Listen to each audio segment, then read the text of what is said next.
Good evening, I'm Dennis Ward. Welcome to APTN National News. An international organization will soon offer advice on searching for unmarked graves on the sites of former residential schools. But not everyone is happy. The federal government signed a $2 million agreement with the Netherlands-based International Commission for Missing Persons, also known as ICMP. APTN's Fraser Needham has more, starting off with what exactly is the ICMP. In this ICMP video, the organization explains how it specializes in finding missing people, such as the tens of thousands of people estimated to have gone missing since Russia invaded Ukraine a year ago. ICMP Director General Catherine Bomberger says they provide communities with expertise, including how to exhume human remains and do DNA analysis if they decide they want to go that route. We also work extremely closely with communities, especially survivors of missing persons cases, to build their understanding of the process. And I think this will be very important with Indigenous communities in Canada, living in Canada, is to understand what their options are. But I think we believe very firmly that the families of the missing have rights. They have rights to justice, to the truth, and to proper reparations. The ICMP wants to learn what the options are through dozens of planned engagement sessions. Winnipeg journalist Sheila North has signed on with the ICMP to help facilitate those sessions, and she's anxious to get to work. It's very important work. I come from a family of survivors as well, and I know the importance of doing this for our communities and for our families. This is a form of justice for me. As you know, I worked on missing and murdered Indigenous women and girls cases and issues for many years, and missing children at residential schools takes on another form of this sad reality. Cynthia Wesley Eskima of the National Centre for Truth and Reconciliation says she is skeptical of the government's intentions by bringing the ICMP on board. I just think they're covering their butts, really. I think they're trying to say, well, this is really important. And I understand that this is a Canadian. This is the other thing we want to really point out. This is not an Indigenous issue. This is a Canadian issue. This is about the history of this country from its inception as a colonial body. Bomberger says she is aware of some of the criticisms, but is hopeful this does not affect ICMP's work going forward. I think working with the interlocutor and the Truth and Reconciliation Commission is hugely important. We need to be partners in this, and that's what we hope to be. Because I hope this is not a controversial issue. I think it's something that, as I said, is high time. The technical agreement says the ICMP will submit a final report to the government on June 15th, but Bomberger says the deadline has been extended and the report will likely be filed sometime in September. Fraser Needham, APTN National News, Ottawa. In Thunder Bay, the deputy chief of that city's police service is returning to work. Ryan Hughes had been suspended since January of last year, while an external investigation was underway into a series of allegations. After a thorough investigation of a complaint regarding internal service matters by an external police service, all but two of the allegations against Deputy Chief Hughes were found to be unsubstantiated. The two substantiated allegations relate to the improper disclosure of police information to senior officers of the Thunder Bay Police Service and a deputy police chief with another service. The board says it has taken appropriate corrective action. The Thunder Bay Police Services Board is expected to name a new chief of police in the coming months. A grand jury in Nevada indicted Nathan Chasinghorse on 19 counts of criminal activity yesterday. Chasinghorse was previously charged with sexual assault, trafficking, and child abuse, and also faces charges of kidnapping, lewdness, and drug trafficking. The charges against the Dances with Wolves actor come from multiple jurisdictions. Chasinghorse has been in custody in Las Vegas since he was arrested January 31st. In early February, Tsuut'ina First Nation police near Calgary said they'd also filed for arrest warrants connected to alleged Nevada offenses. It's believed at least two victims are from Tsuut'ina, and another is from Kermios, BC. Tina police haven't responded to inquiries about the pending charges. The North Las Vegas court website says if he can post bail, Chasing Horse would be subject to house arrest and electronic monitoring. APTN's Tina House recently traveled to Port Alberni, BC, where the Seychat First Nation revealed they have discovered 17 suspected unmarked graves. Now we hear from one of those survivors about their experience. Tina House has more.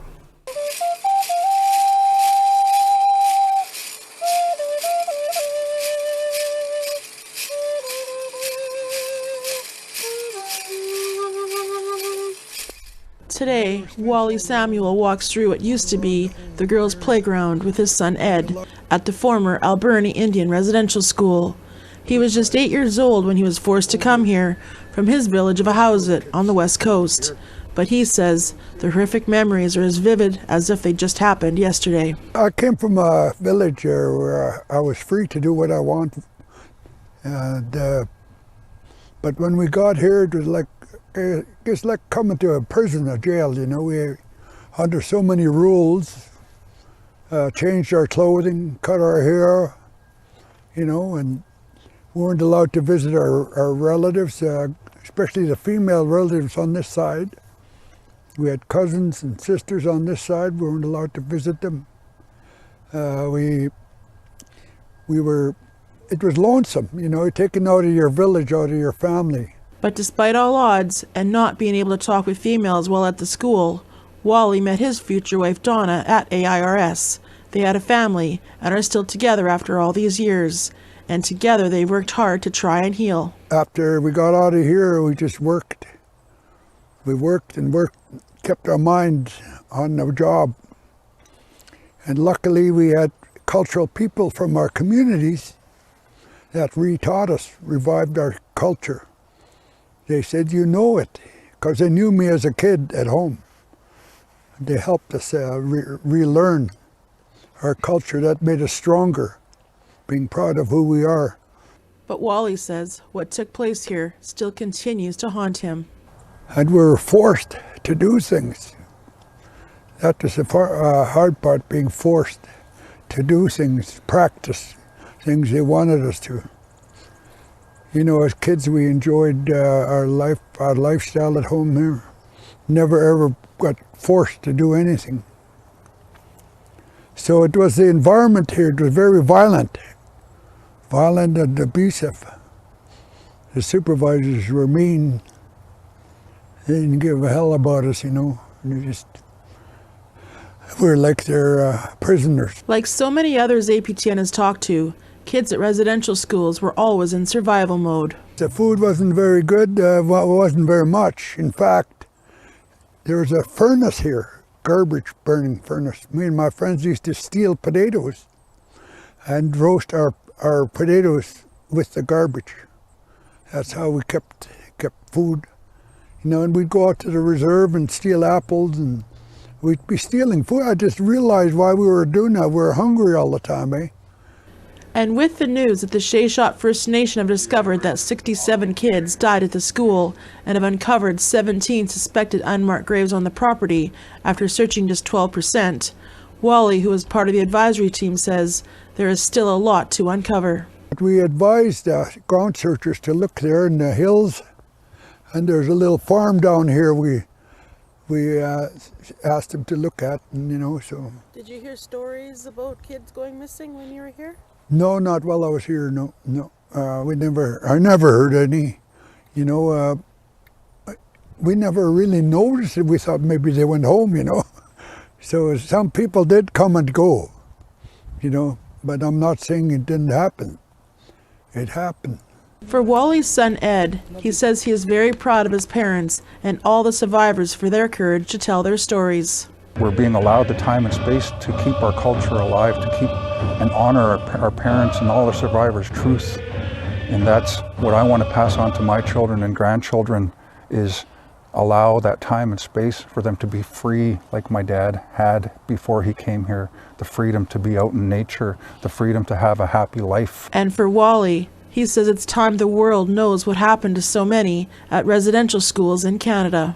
You know, I'm really glad we're starting to see the light. Too bad we had to prove it this way. You know, many of our fellow survivors told these stories, and some people didn't believe us. So hopefully it'll help bring more truth out. Tina House, APTN National News, Port Alberni. Thanks, Tina. The National Indian Residential School Crisis Line is available for survivors and others who might need support. The number is 1-866-925-4419.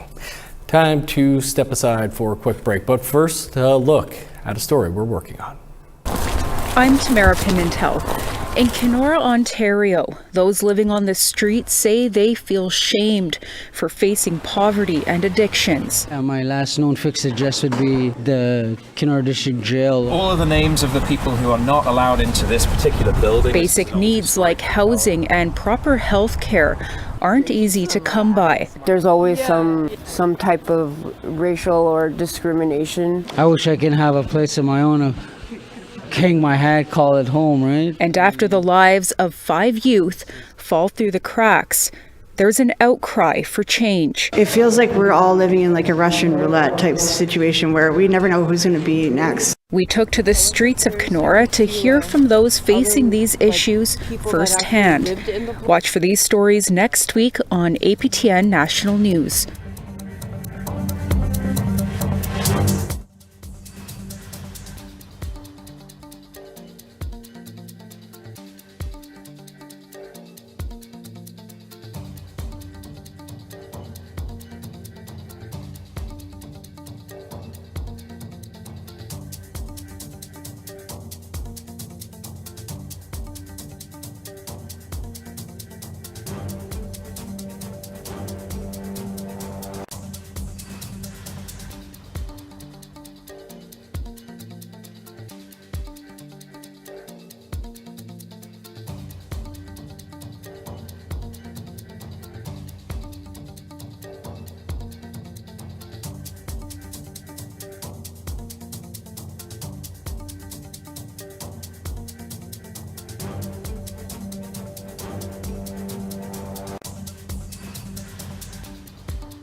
Welcome back. We sat down with our political panelists, Carrie Benjo and Negon Sinclair, this week to talk about two different topics in the news.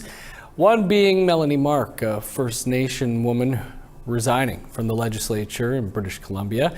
We also discussed the recent NBA All-Star Game in Salt Lake City, Utah, where Julie Black made a not-so-subtle change to O Canada.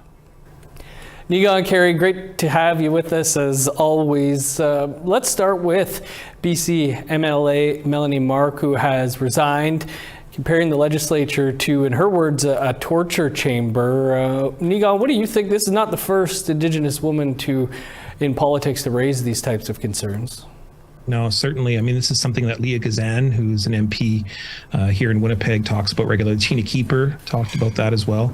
And, it's not just the violence against an Indigenous representative, but also the fact that it's violence against an Indigenous woman. And when Melanie Mark resigned, she commented that she was regularly called, really inappropriate names. Rhymes with witch is the word that she said that she was regularly called, and that's just simply unacceptable. The kind of decorum that is in Parliament really wouldn't pass any sort of workplace in any other place in the country. People would be held up and for harassment and assault when it comes to the rancor and oftentimes racial epitaphs which are thrown across the chamber. And so I'm not surprised at all that she's just fed up and had enough.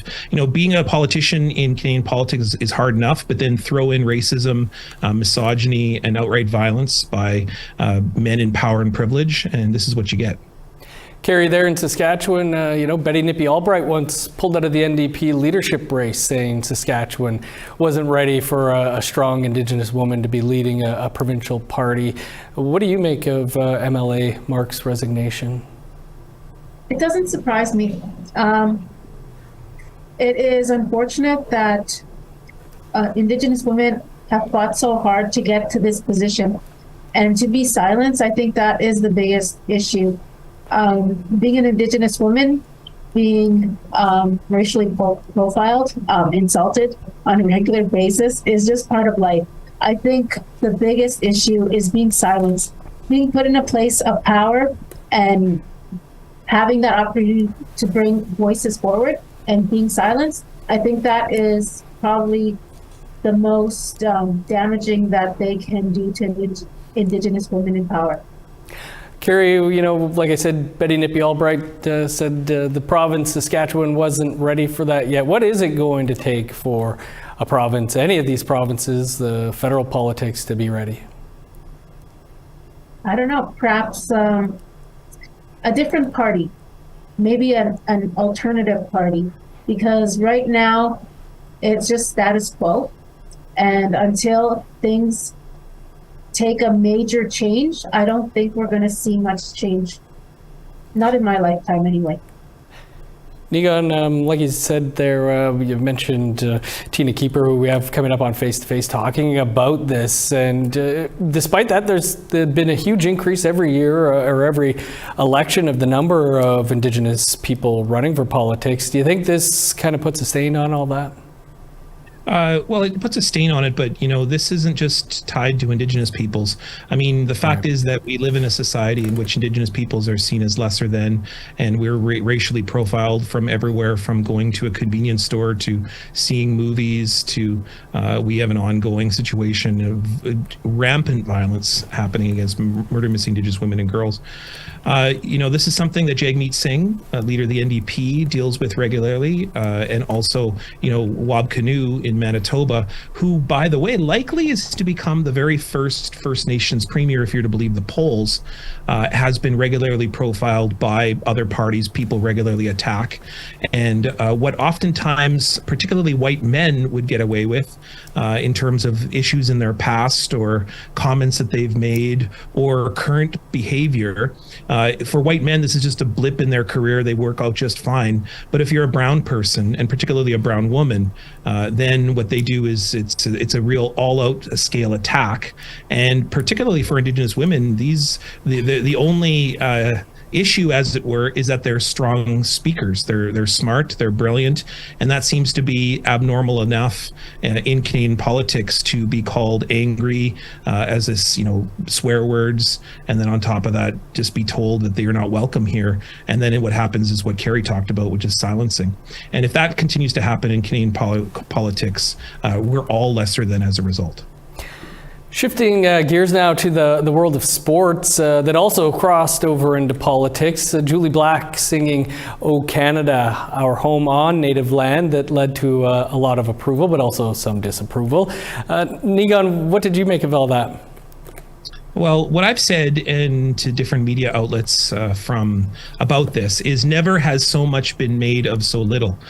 This is one word, yes, in a national anthem, yes, at the NBA All-Star game, yes, in an extremely high-profile position. But this is the kind of allyship that every Canadian should be taking in every step in their life, in their living rooms, in their boardrooms, everyday life. This should be what allyship looks like, thinking about our relationships with Indigenous peoples.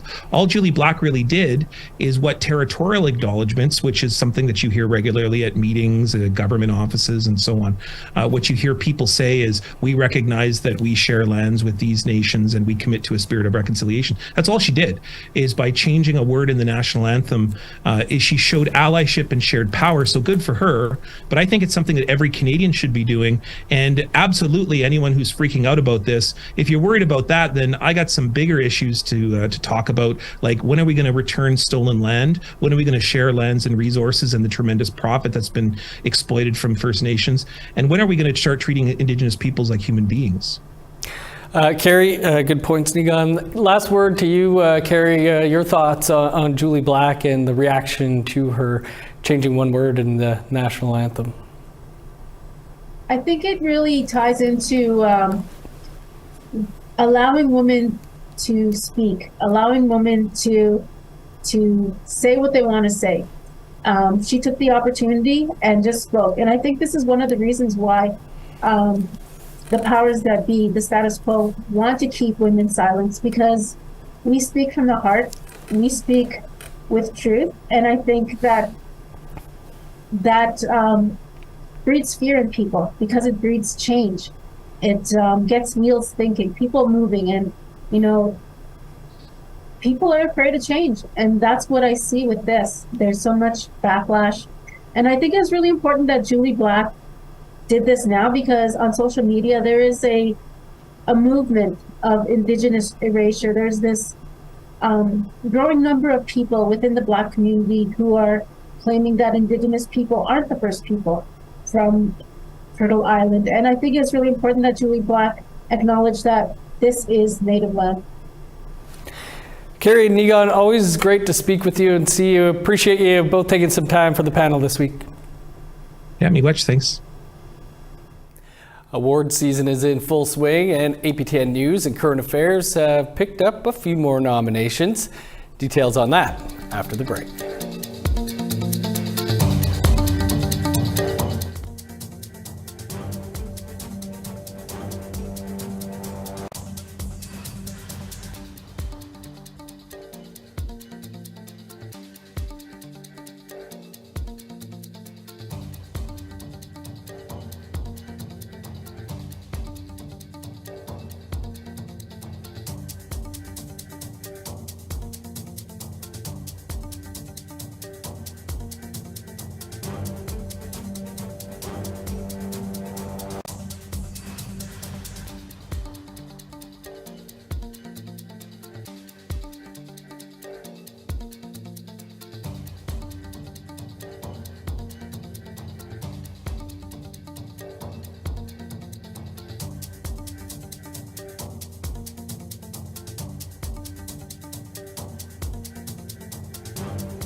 Welcome back. Time now for our photo of the day.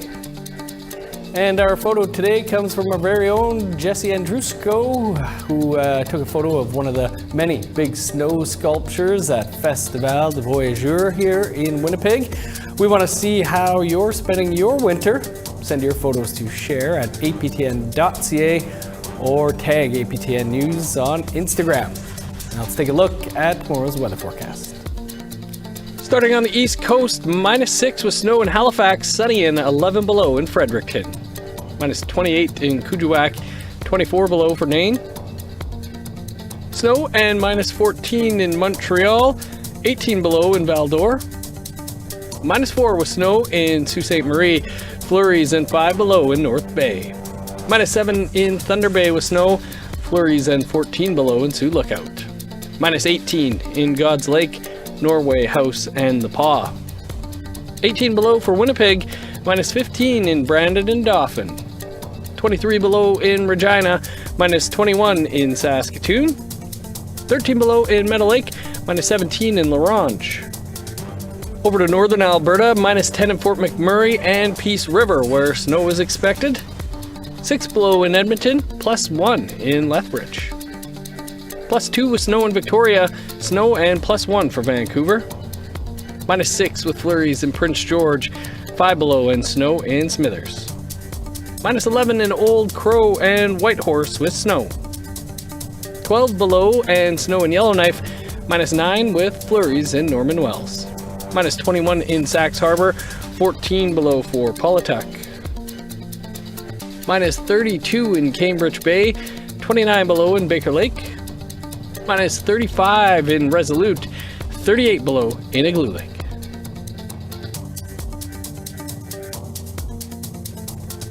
Two APTN journalists are up for awards at the Canadian Association of Journalists. Brittany Guillot of APTN Investigates is a finalist alongside senior digital reporter Kathleen Martins in the broadcast over 5 minutes category. They were nominated for their work on Black Robes, and APTN Investigates report detailed lawsuits against Catholic priests and nuns for alleged abuse in Manitoba residential schools. Guillot is a member of the Dene Suling Nation of Northern Manitoba. Our news team also recently received 3 Canadian Screen Award nominations for Best National Newscast, Best News or Information Series, and Best News or Information Program. Congrats to everyone and good luck. That's all the time we have for your APTN National News for this Friday. For news anytime, you can visit our website, aptnnews.ca. And don't forget to tune in tomorrow night right here for Hockey Night in Canada in Cree on APTN. The Ottawa Senators will do battle with the Montreal Canadiens. Coverage kicks off here at 7 p.m. Eastern. I'm Dennis Ward. Marcy for being with us this week. Have a great night.